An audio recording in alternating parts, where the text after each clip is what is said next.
Hey, this is Mark.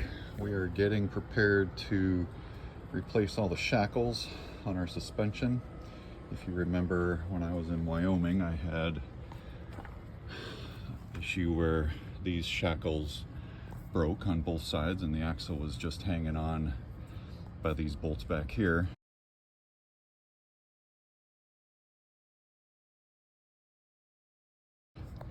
So we ordered some heavier duty shackles from eTrailer.com.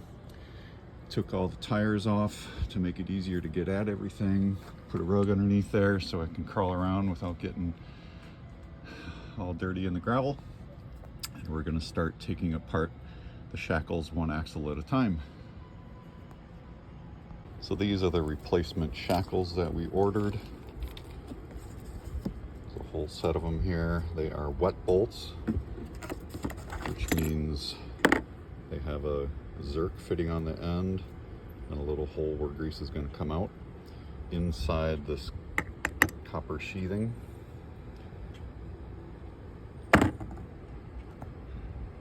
When we're installing these, they say to have that little grease hole at the 3 or 9 o'clock position because the weight's going to be on the 6 and 9, so that will let grease come out of there. You also notice the ribbing on the end there. These have to be tapped into the shackle or the steel part of the suspension.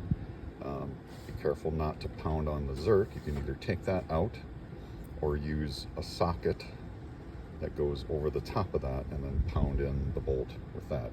They say that putting the nut on the end will not pull the ribbing into the steel, so you need to pound it in.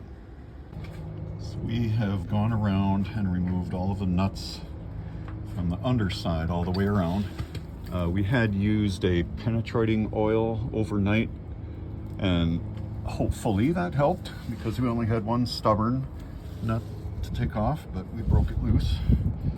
So now we have the rearmost axle supported, and we took out all of the shackles that were holding that up, those and those.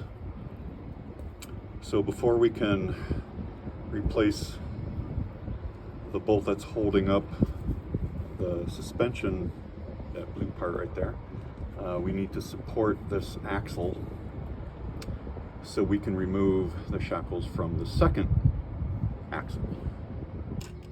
So we've taken enough apart to get this part of the suspension off.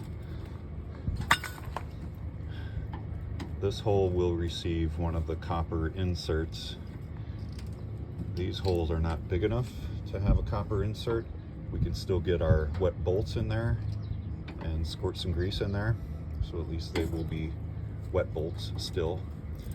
So now we're going around and taking out these vinyl inserts, which we'll be replacing with the copper inserts. I just used a rubber mallet to tap the copper insert into the top of this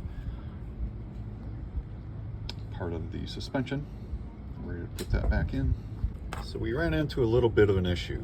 You can see we have 2 different lengths of bolts here. We were sent 4 of the shorter ones and 6 of the longer ones. And each side takes 5 of these. And so the problem is when the longer ones are stuck in the mounting holes, the shaft is showing. So the nut would be tightening against the shaft and not against the steel plate. And we haven't even tapped this bolt in there to get the ribs to set on the other side. So I called eTrailer, talked to a nice service rep, and was quoted $28 per bolt to get new ones sent out to me. The whole kit only costs $182, so that's not an option. So we are going to get this bolt pushed in all the way so the ribs are grabbing, and see how much ground we have to cover here, and we're going to go get washers or some other spacer in there so that the nut, when it goes on, tightens up against the spacer and not the shaft of the bolt.